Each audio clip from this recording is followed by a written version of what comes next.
Aloha and welcome to the Nisei Veterans Memorial Center's An Afternoon with the Author. My name is Deidre T. Garden and I will be your host today. We want to thank all of you for being a part of our Saturday afternoon, and we're very excited to have Kathryn Tolbert join us today. Kathryn's talk is entitled Finding Homes Among Strangers, the Japanese War Brides. And Kathryn will actually be joined by her friend and fellow daughter of a war bride, Ms. Marlene Blackwell, toward the end of the talk. So we're very thankful that Marlene is joining us from Oahu today as well. Before we get started, before I introduce our speaker, just a few housekeeping items. As always, we love to take your questions. So please feel free to type in your questions as they come to you in that little question and answer box at the bottom of your screen. And we will get to as many as possible prior to the ending of the program. This is being recorded and will be available on our Nisei Veterans Memorial Center YouTube channel in about a week. So we encourage you to go there and check out some of the other talks you may have missed. And if you are new to the Nisei Veterans Memorial Center and would like to find out more about us, please check us out on the web at nvmc.org. Now it gives me great pleasure to introduce our speaker today, Kathryn Tolbert. Kathryn is the executive director of the War Bride Experience, a nonprofit organization devoted to telling the stories of tens of thousands of Japanese women who married American servicemen and came to the United States after World War II. She was a co-director of the short documentary film Fall 7 Times, Get Up 8, The Japanese War Brides. And she is the author of the oral history archive at the warbrideproject.com. She was a journalist with the Washington Post for more than 25 years, both as an editor and a reporter, and as a correspondent in Tokyo. She previously worked for the Boston Globe and the Associated Press. Kathryn is a graduate of Vassar College and the Fletcher School of Law and Diplomacy. Please help me give Kathryn Tolbert a very warm virtual Maui welcome. Kathryn, welcome. Thank you so much. Thank you. Thank you very much. And thank you for everybody for coming on to a Zoom presentation on a Saturday afternoon. So I'm going to share my screen because I have a series of slides that I want people to see as I explain the project and the topic. And so let me just get this started. There we go. Although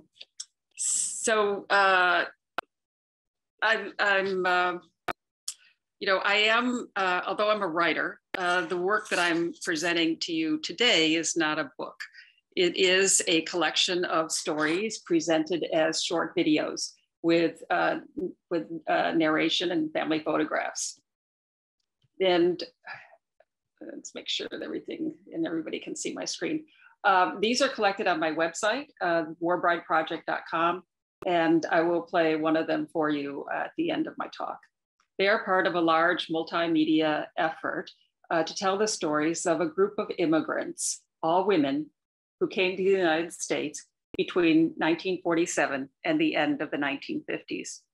The project includes a short documentary film, Fall 7 Times, Get Up 8, and plans for a traveling exhibition. The web page where these stories exist, this is the home page, and the stories are listed down the right-hand side and the lengths of the stories. And then this photograph there is my mother on a poultry farm in upstate New York in the 1950s. So by 1959, more than 30,000 Japanese women entered the United States as wives of US citizens. If we add the early 1960s, they numbered more than 45,000. My mother was among them, arriving in the United States in 1952, an important year that I will talk about in just a bit. You have probably heard the term war bride. It was used both during World War I and World War II when US servicemen met and were marrying local women, primarily in Europe. A War Brides Act was passed by Congress in 1945 to allow some 150,000 to 200,000 European wives to enter the United States. The term war bride continued to be used in the years after the war as the US military presence abroad was maintained. For the Japanese, the largest number of marriages took place in the 1950s. But I use the term war bride because it captures their common experience in the United States, that of arriving in the US as a foreign bride who intended to become a US citizen and become part of an American community. In the case of the Japanese women, they were arriving in a post-war society that was on the cusp of the civil rights movement and that still legally discriminated on the basis of race. This photograph is a departure from Yokohama of Japanese women and their sometimes children and husbands. And it comes from somebody's photo album. And most of the photographs, unless they're marked archives, are family photographs. So how did they meet?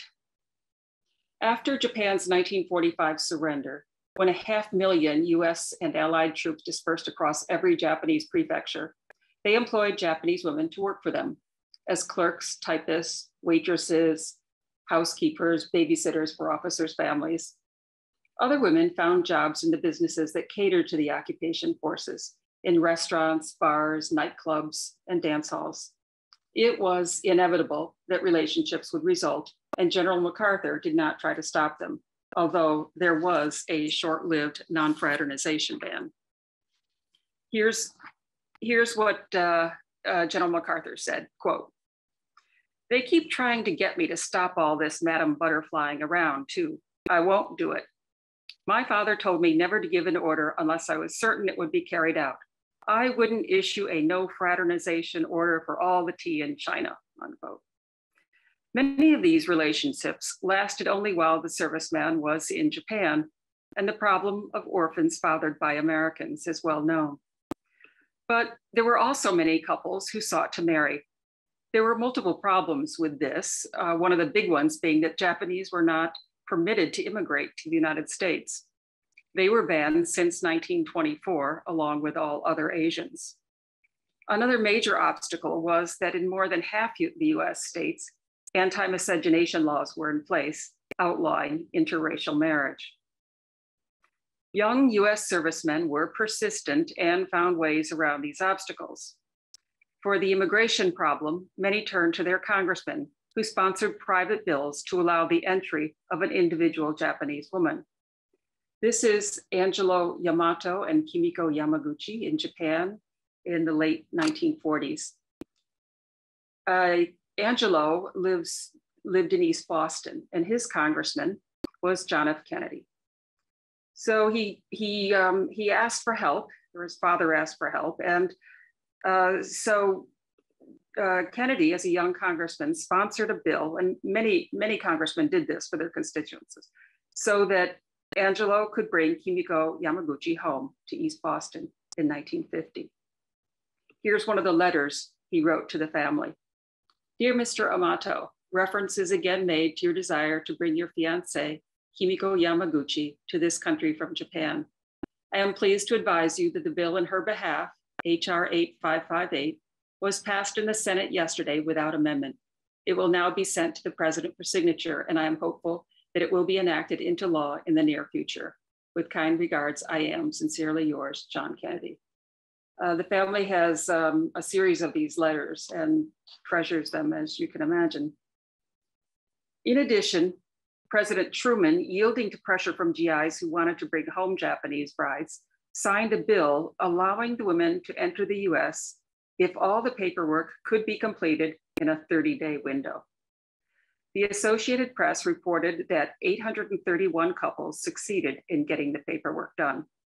Around 600 of these women married Nisei soldiers, 200 married white servicemen, and 15 married Black servicemen.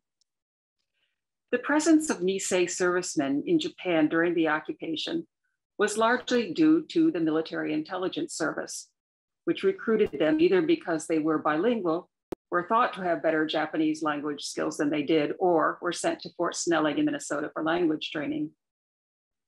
Marriages for them with Japanese women did not violate anti-miscegenation laws because they were of the same race.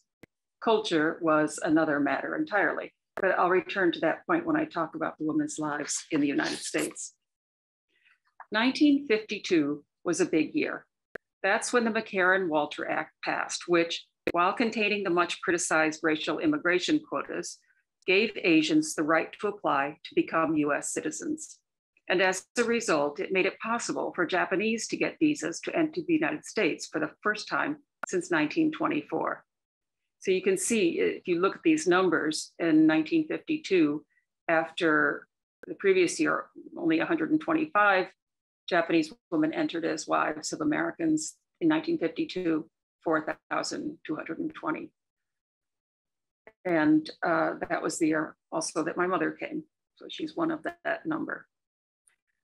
So what happened after they left Japan? They followed their husbands to wherever his home was. From logging camps in Wisconsin and Montana to small towns, a series of military bases if he stayed in the service, or in the case of my mother, to an upstate New York poultry farm.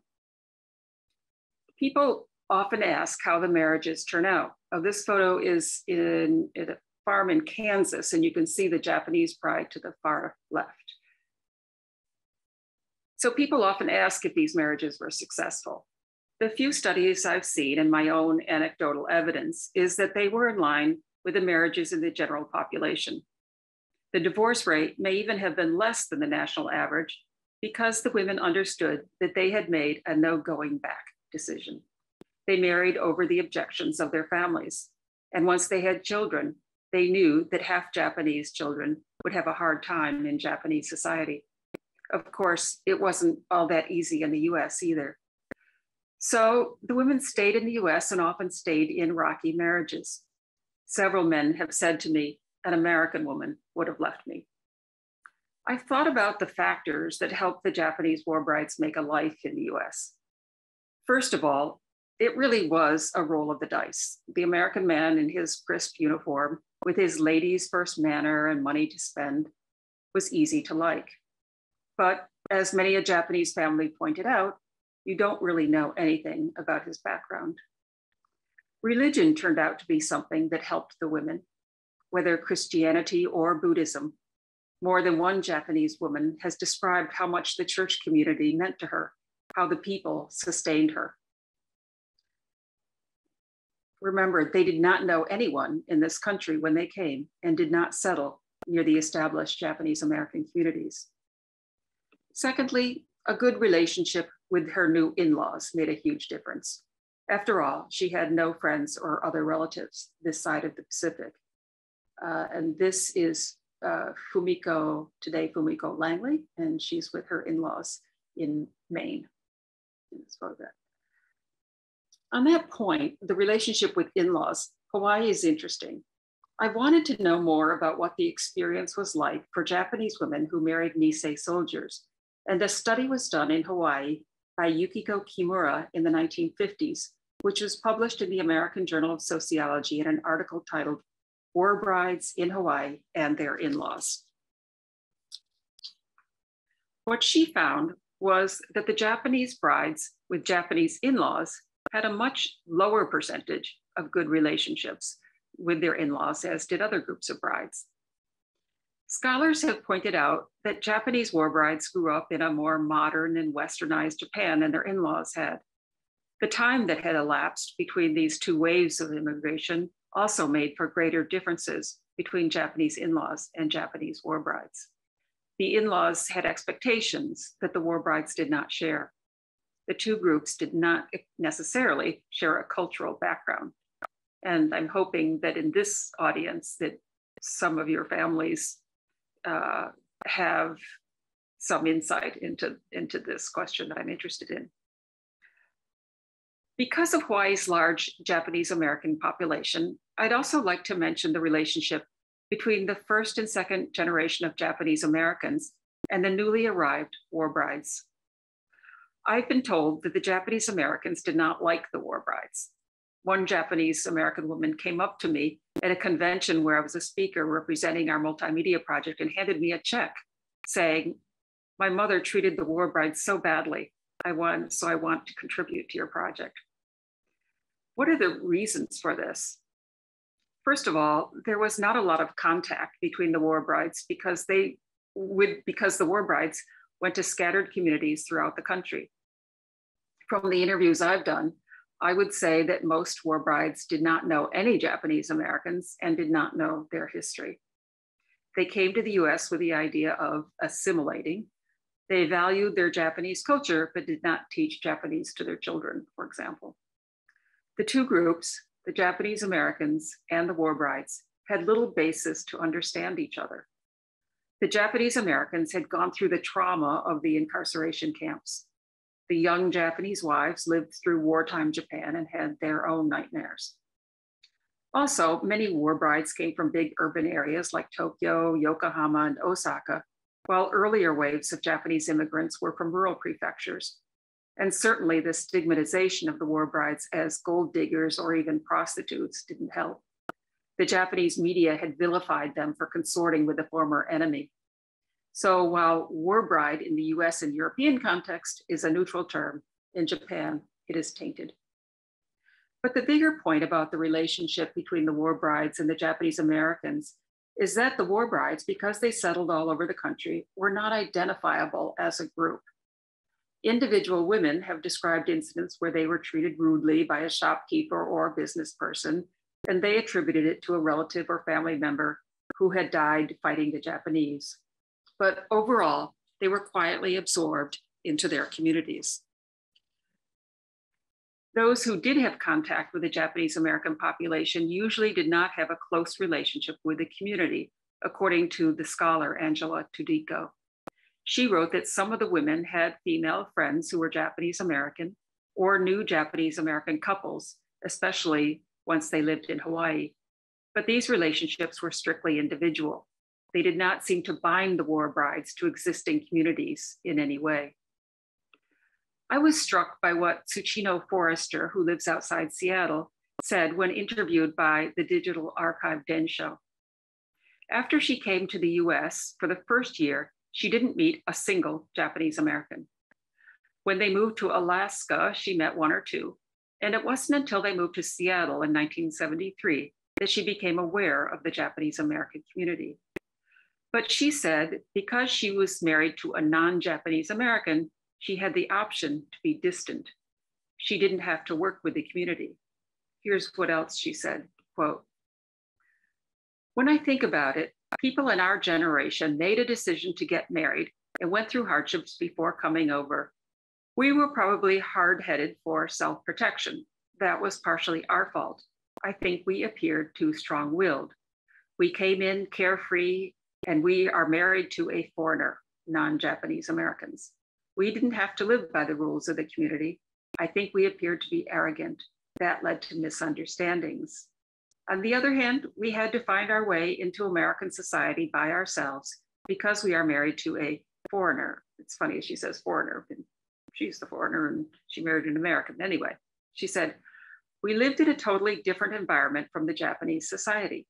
I believe our generation's achievement is to introduce and spread the Japanese culture in an accessible fashion. There were 3 generations and we each had advantages." So I'd like to conclude by speaking about the impact of the war brides and their legacy.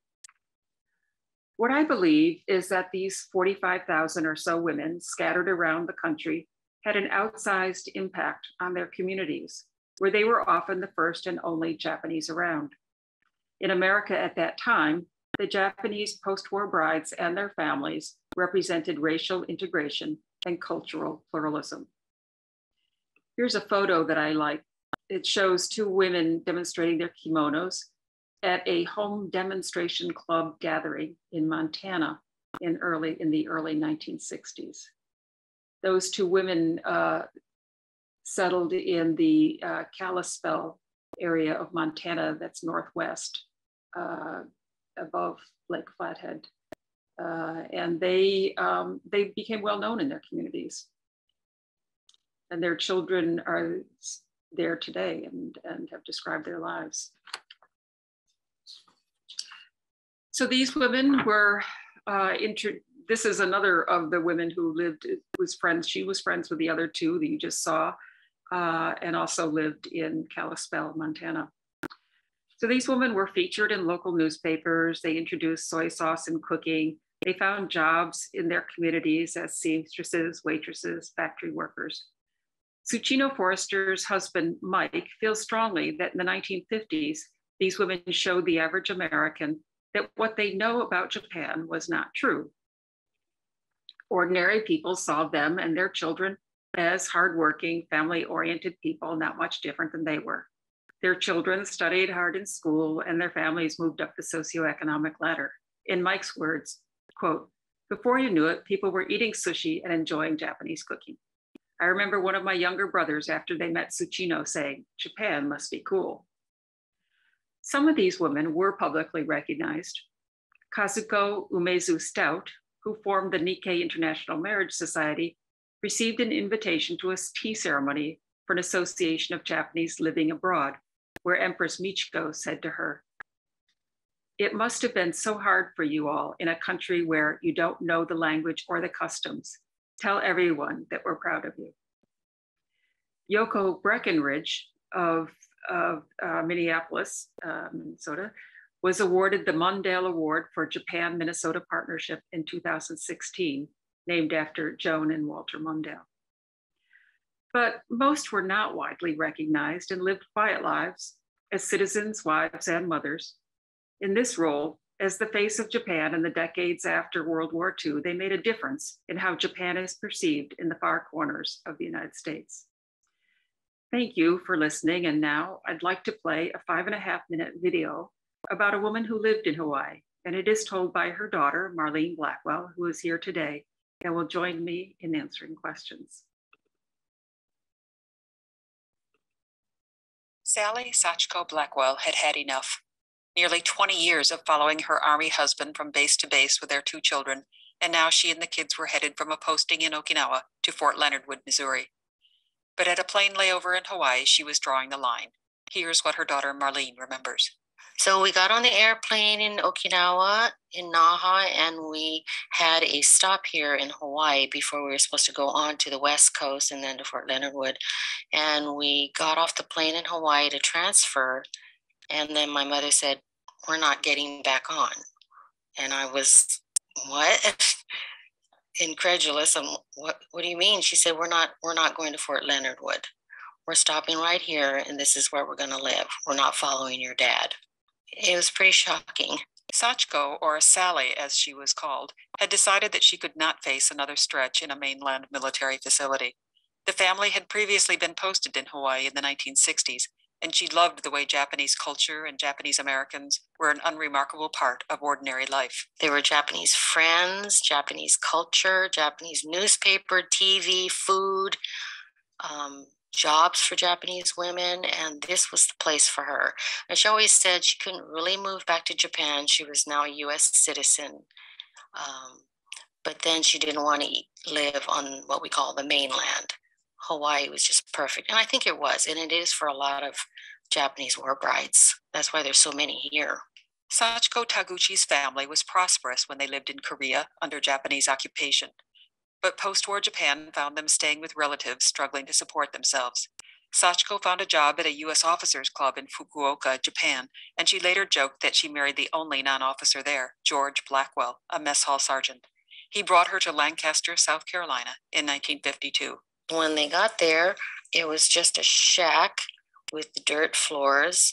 There was no front door. There was just a sheet pinned there and no plumbing and no electricity. So my mom thought she was going from post-war Japan to someplace nice in America. So she was pretty distressed. People were not mean, but the only image they had of Japanese came from propaganda posters during the war. One lady asked her to pull up her sleeve, presumably to see a forearm's worth of exotic yellow skin. When Marlene was born, townspeople came to the hospital to stare at the half-Caucasian, half-Japanese baby. There were no Japanese.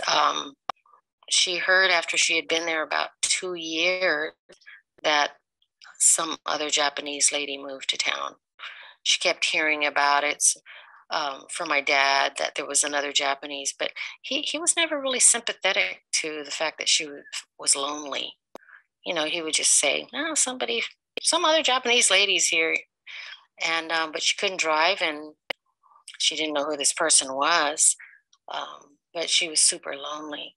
So one day she's at home, and somebody knocked at the door, and she opened the door, and this Japanese lady was standing there, and she fainted. She just collapsed. And of course, the lady picked her up, and she kind of came to. I mean, she was so happy, and she said she sobbed and cried for probably 20 minutes. She hadn't spoken a word of Japanese in 2 years. And that lady became her best friend for years. Although their marriage was effectively over by the time she planted herself and the children in Hawaii, Sally and George never divorced. Every place they lived, she sought out Japanese friends, perhaps as an antidote to her husband's remote personality. He liked to be alone, so they didn't have a circle of American friends. In the end, perhaps as she knew during that airport layover more than 40 years ago, Hawaii had everything she wanted. Although she worked first at golf course snack bars serving food and washing dishes, she later found work with big tour companies catering to Japanese tourists, a prestigious job in Hawaii. She stood at the front of the bus and explained the local history and talked about the various flowers and trees, happily surrounded by Japanese all day. She seemed to gravitate towards those women who married American soldiers, or at least were Issei, first generation Japanese like she was. She surrounded herself with everything Japanese. She even took Japanese dance lessons here in Hawaii. She was a member of a Japanese club. Those ladies would get together once a month. George Blackwell, to be near his children, moved to Hawaii near the end of his life. He and Sally were civil, but generally avoided each other. When he died in 2004, he was buried at Hawaii's National Military Resting Place, Punchbowl Cemetery. Sally loved that location, the view, and she had always taken her tour groups there. She knew that to be buried at Punchbowl, she would have to be in the same niche as George, as the wife of a veteran. In 2012, her daughter and son were able to carry out her wish to slip a small divider between their ashes, separating her through all eternity from George.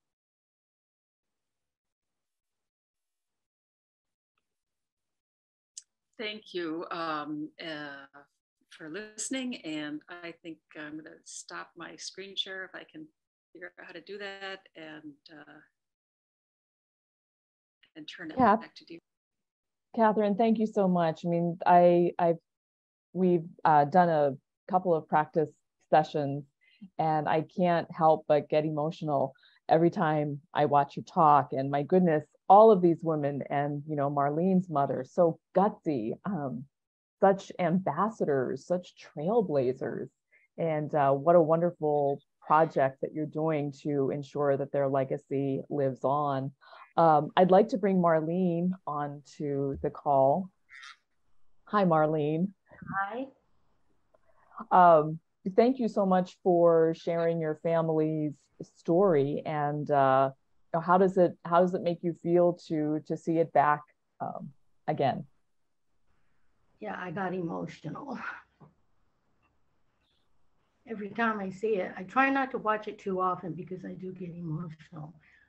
My mother was one of the ones that came over in 1952, one of those 4,220 ladies. And she moved to Lancaster, South Carolina, like it said in the video. Yeah.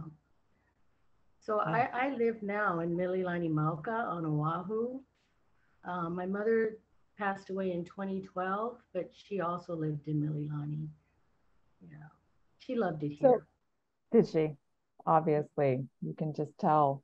How did you and Kathryn meet? How did that friendship and partnership begin? Well, she had a Kickstarter program started, and I had heard about it. So I decided to donate some money towards it. And then I wrote her a letter about my mother, and she contacted me, and it just kind of snowballed from there. In fact, then I invited her to come to Hawaii. When was that? 2016. She stayed here for about 10 days, and I overwhelmed her with all these interviews that um, interviews with war brides, also interviews with children of war brides. She also gave a talk at the Japanese Cultural Center, the Makiki Christian Church, and even there was 100 war brides who showed up to that. Hawaii Pacific University, I think there were over 300 people who attended that. Various senior centers. Oh, and there was a big article in the newspaper. um, yeah, she had a full, I don't think you probably got more than 4 or 5 hours of sleep each night for the 10 days that she was here. So, and Yeah, it then was. after she left, the film is sometimes shown here in Hawaii. And when it is, and I'm the speaker, we have shown it at the Doris Duke Theater and at Cafe Julia, some other places too. Yeah. Right. It's the Kickstarter campaign was to produce the short documentary film, and that's really how I started on the oral history project, because the film is about three mothers and three daughters. But when people contribute through Kickstarter, they send messages, and they talked about their mothers or grandmothers, and they were they weren't always Japanese. They were immigrants from all over, really. But because of Kickstarter and the people who sent messages, I began to create this kind of network of families. And then I got a year later, I got a grant. After the film was finished, I had gotten a grant so that I could spend a year doing the oral history archive. So Marlene lined up a lot of people for me to talk to in Hawaii, and these were audio recordings. So I turned her bathroom into a kind of a recording studio. Put all her towels on the floor and covered up the sinks. And a series of people would come through and go into the bathroom and sit down and be interviewed.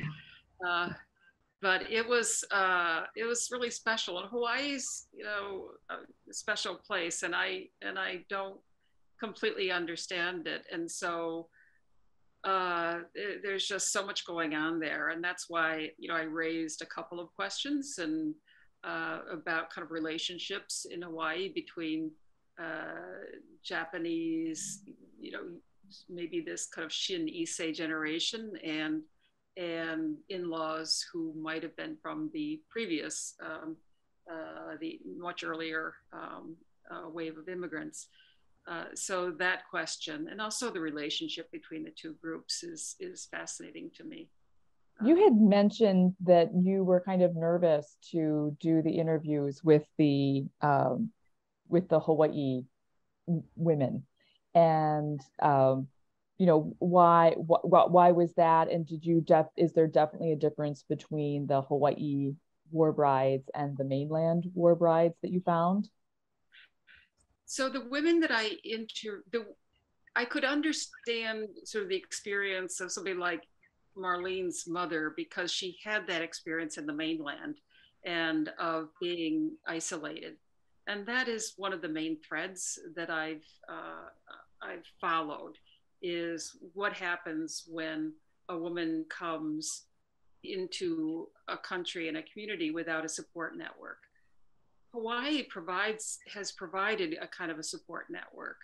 So people who live there pretty much their entire life, so they make that kind of, they enter into Hawaiian kind of society, it seems to me, more completely. And there's one woman who I'm very fond of, but when I try to interview her in English, she's slipping into Japanese all the time, because that's, she can do that. She can live her life in Japanese in Hawaii. So that's a bit of a challenge for me. We're getting some questions coming in. One is, have war brides been open to talking about their experience in general? Have you found that they've been forthcoming? It's the kids who want the stories told, and the kids who have convinced their mother or father to participate. I would say that for even in Hawaii, for example, there was one interview set up, and I saw the woman at a screening of the film, and I mentioned to her, "Oh, so I'll see you tomorrow. We're going to do an interview." And she said, "No, I don't think so. I think I changed my mind." I said, "Oh, okay, that's fine. I understand." And I told her daughter, I said, "Your mother changed her mind," and she said, the daughter says, "She'll do it." So she did do the interview, and she was fine with it. So the kids talk their parents into it, and sometimes the women totally decline. They're just too private about it. And also, you can imagine that the ones who are most willing to talk have a kind of a success story, and those who just, everybody struggles to some degree, but the really tragic cases, I read about, but I haven't sort of interviewed, people who've been through severe abuse, and but so yeah, I mean, yeah. And I'm sure, Marlene, that you played a big role in getting people to open up and talk to Kathryn. Did you have to do a lot of coaxing with people? Were these your friends? How did you go about getting people to be so open? Well, if it was children of war brides, like Kathryn said, they were totally willing to tell the story. If their mothers were still alive, that was a whole nother story. Just like Kathryn said, I mean, I know who you're talking about, where she didn't want to do the interview, and then once you got there, then she was ready to talk about it. I know that if my mother was alive during your visit here, I think she would have been totally open to talk about it. And sometimes they have a little problem with their English, so they worry about that too, when they're being interviewed. So that was a little bit of a barrier for some women. But the children, I mean, of course, as a teenager and as I was growing up, I wasn't really interested in hearing my mom's story. And then as I got older, in fact, I wish I would have asked more questions before she passed away. I regret that. We hear that story all the time, especially with our, the sons and daughters of our Nisei veterans. And so often, it even skipped a generation, and maybe the grandchildren were able to, ascertain more information or talk to them. But that's a common story. Marlene, you had mentioned that when you first emailed that you have no middle name, but that your mother insisted on making sure her grandchildren had Japanese middle names. And you specifically wrote that. Can you talk about that? Yeah, actually, I do have a middle name, and my whole name is Marlene Elizabeth Blackwell. No Japanese names whatsoever. I was stumped by that. I asked her, why did you do that? But she said, being in South Carolina, she wondered if I was going to be living there. And she said, when you're talking on the phone, nobody's going to know that you're part Japanese with that American name. So there wouldn't be any barriers with getting a job and that kind of thing. But once we got here to Hawaii, and she knew there wasn't a problem with it, every single grandchild has a Japanese middle name. And she really concentrated on what she wanted for each child. She focused on that, thought long and hard before she named each grandchild. Your mother sounds amazing. Yeah, she was. So we have a question here to Kathryn. What specifically is it that you don't understand about Hawaii. You mentioned you didn't quite understand Hawaii. What don't you understand about Hawaii? And could you describe a little bit more about how the experience here is different? So I've never lived in Hawaii. So but I understand that there are, it's this incredible mix of, of immigrants from Japan and from mainland Japan and from Okinawa, and sometimes back from the mainland US into Hawaii. Uh, and so there are the there's Japanese American, there's a strong Japanese American community with the generations like, Nisei, Sansei. And then, so there's that thread. And then there are these international marriages. So, it, you know, it seems it's fascinating, but how does it, are people, um, you know, does everybody, do these groups, do cultural groups, are they a mix of all those groups, or are there separations? Is kind of a question I have. I was reading a chapter in that new book by Dan Brown about the 442nd, facing the mountain, and he has a big section about uh, the conflict between the Hawaiian uh, boys and the mainland Japanese Americans. And so, I wondered if that kind of thing takes place in Hawaii more generally. There's a definite Hawaiian culture, and who does that include and who does it exclude? Right. Yeah, there is definitely that difference. Someone just wrote in asking if you could talk a little bit more about your growing up experience with, with your mother, and just shed a little bit more light on that. So we grew up, and I was born in Elmira, New York, upstate New York, and I'm the oldest of 4 children. And so my mother pushed very hard. My mother was extremely ambitious. My father lacked ambition. And so they were not sort of really well suited to each other in that sense. She wanted very much for her kids to have the best possible education, and she pushed. She hired tutors, and she was always trying to improve their living situation, have a better house or better furnishings. She worked really hard at with the family, with her in-laws on the farm.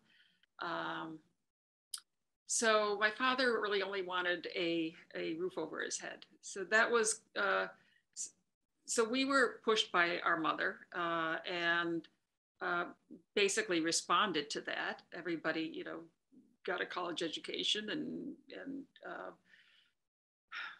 but we also, so there was that. And the other part of it is that in this community in upstate New York, there was no Japanese American community. We did not grow up thinking we were Japanese Americans. We were very aware that our mother was Japanese, but we didn't think that had kind of any impact on us personally. She was active. She would, come and speak to at the local Y. She gave, Japanese dance demonstration, and I think she had a kimono or 2 that she lent out for various cultural events. So she was active in that way, but she also didn't have a lot of time with raising 4 kids, and there was the family farm and everything. So she didn't have time to really to teach us Japanese, for example. And almost very few of these Japanese women who came from the 1950s onward did, in that period, 50s and 60s, did, because first of all, they were struggling to learn English, and they were often told that it was not a good idea to speak Japanese to your kids because then they'll struggle in school and their English won't be as good. So that was the belief then, and it wasn't until really much later that bilingualism became more widespread and understood and valued, really. So, you know, I didn't have a Japanese American identity. I was aware a little bit of, I mean, I obviously knew my mother's story, and I was interested in Japan, and started to study the language in college and planned to try to work there as a journalist. But it really wasn't until the Kickstarter campaign that I realized there was this big group of people like me who had a Japanese mother out there, and that these women had an interesting story. If people are interested in getting involved with your project, it's on your website, which is the War Brides Project. Right, warbrideproject.com, and there's a way to email. Yes, my email is on there, and I'm also, I use Facebook for the project. And so when I have a new story, I put it on Facebook, as well as adding it to the Oral History Archive. And I'm still adding a few stories. I'm looking forward to interviewing Admiral Harris, Harry Harris, about his mother. Yeah, so I do have a few more stories to add, and you know, the project is ongoing. My latest effort is to take some of these stories and try to turn them into a graphic novel. I think that might be a way to kind of get a broader and maybe younger audience for the stories. Yeah.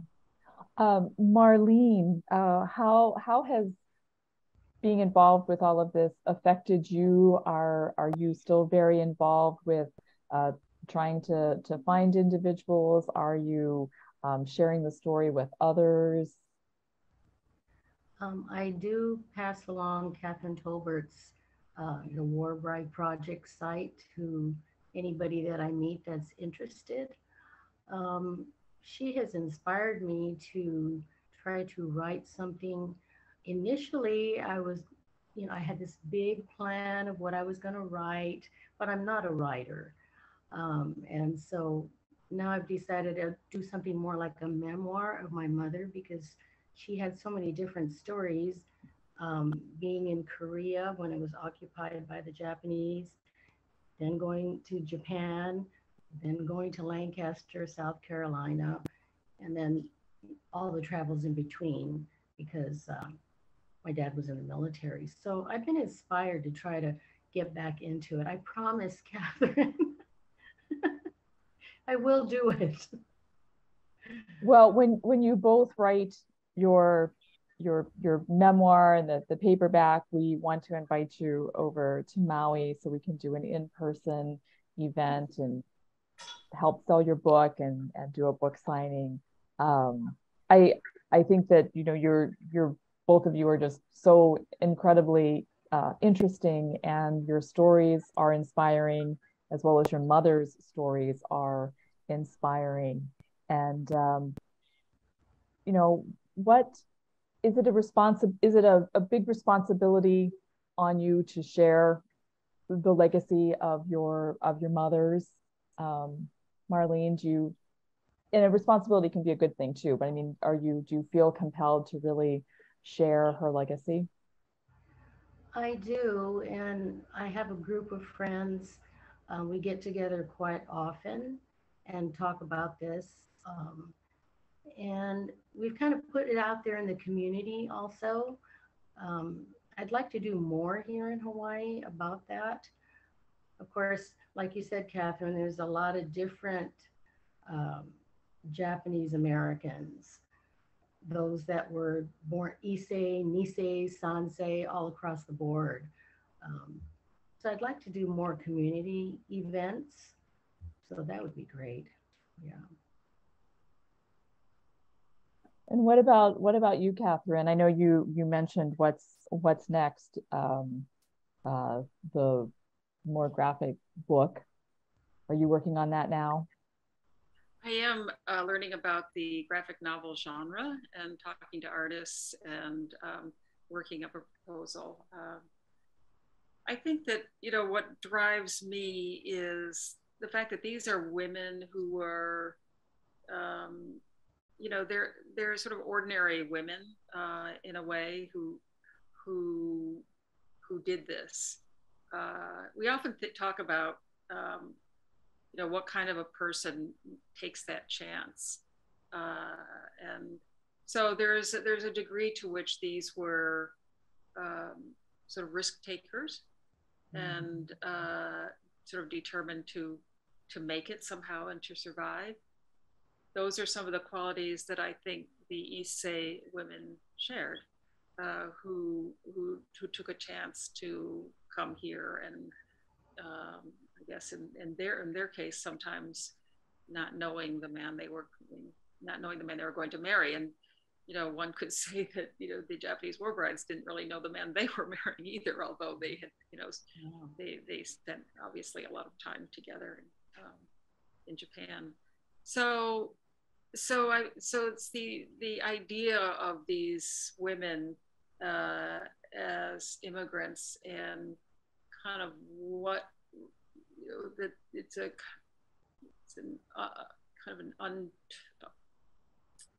a little bit of immigration history that's not really told very often, and kind of it's always been a footnote in the Asian American history, and I'm trying to make it more than that.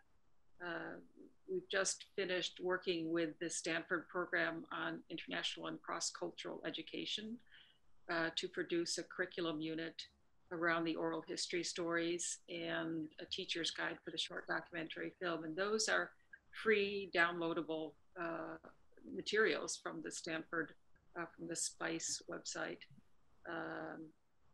And so, step by step, we hope we're in talks about a possible traveling exhibition that will feature photographs and audio stories. And that might be something else we could bring to Hawaii at some point. Definitely. Go ahead. Yeah, no, I just wanted to say that, as a journalist, I feel kind of an obligation to tell these stories. Well, we have a lot of people just writing in saying, this is so inspiring. Thank you so much. Thank you for your stories, the stories of others. Yes, these women were incredible risk takers, self-selecting to take a chance on marrying an American serviceman. We have one last question, and then we will gently close out, but I still want to come to both of you for closing remarks. But Dennis is asking, how about today's military brides? Do they face similar experiences? Kathryn, do you want to take that? Yeah, today's military brides. So, there are military brides that continue to come from Okinawa. And, I haven't looked into this, but my assumption is that, well, I don't know from what country we're talking about. If we're talking about military brides who continue to come from Japan, this is a different America, and this is a different place for them to come, and different, I think, recognition of the value of cultural diversity and linguistic diversity. Also, if men stayed in the military, that did provide a kind of a safety net for families, a financial safety net. And while it was difficult to move constantly, the infrastructure was good, and also around bases, families found other families like themselves. So that's a factor that helped some of these marriages. We are gently going to close out. I'm going to come back to each of you for closing remarks. Marlene, I'll come back to you first. Want to thank our speakers today for spending their Saturday afternoon with us and everything leading up to it. Also want to thank our viewing audience for also always being so supportive and making these afternoon with the author talks so special for us and our authors. Our next talk is going to be September 17th. That's Saturday. It's going to be a hybrid event, so you can Zoom in, but if you're here on Maui, you can certainly come and be part of the talk. We're having the former Attorney General, David Louis, as our speaker. He's going to be talking about his new book, From the Desk of the Attorney General. And we have a very, very special guest interviewer for that talk. Former Governor Neil Abercrombie will be over here on Maui with us as well. So he will be interviewing his former Attorney General, David Louis. So that is going to be a great event. We will have those books here at the office. So if you're interested, email or give us a call and we'll get one signed for you by David and probably the governor as well. Marlene, I'm going to turn it back over to you for closing remarks. Well, I want to thank you for having me on. I've been sort of involved with this, somewhat involved, and I'm really interested in continuing, especially here in Hawaii. I'm proud to be a Hapa girl. In fact, as soon as this is over, I'll be going over to the Mililani Bon dance that's happening tonight. You know, I have tried to pass that on to my children and now my grandchild, and they're excited to go. Thank you. Thank you. Have a wonderful night. Thank you. Kathryn? So, you know, I'm so grateful for people like Marlene and, you know, the families that have reached out and made the work possible. So thank you, Marlene. You've been an incredible supporter of this work. But so what I wanted to say in conclusion was that, you know, just to make the point again, that these are women who were determined, who chose a non-traditional path in life, and they did everything they could to make it work. You know, they almost all of them brought this Japanese, you know, gambaru spirit, kind of a dedication to endure and do their best. And for many Americans, this war bride brought home by their son, neighbor, or cousin was the first Asian they had ever met. So in that sense, they also served as representatives of what Japan meant to lots of Americans who had no other reference point, particularly in small towns in the interior of the US. And so that I believe is you know, the legacy of this generation of women. Thank you so much, Deirdre, for inviting me.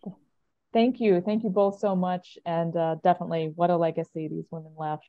Thank you all. We hope to see you in September, but until then, take care. A hui hou. Thank you again, Kathryn and Marlene. Thank you.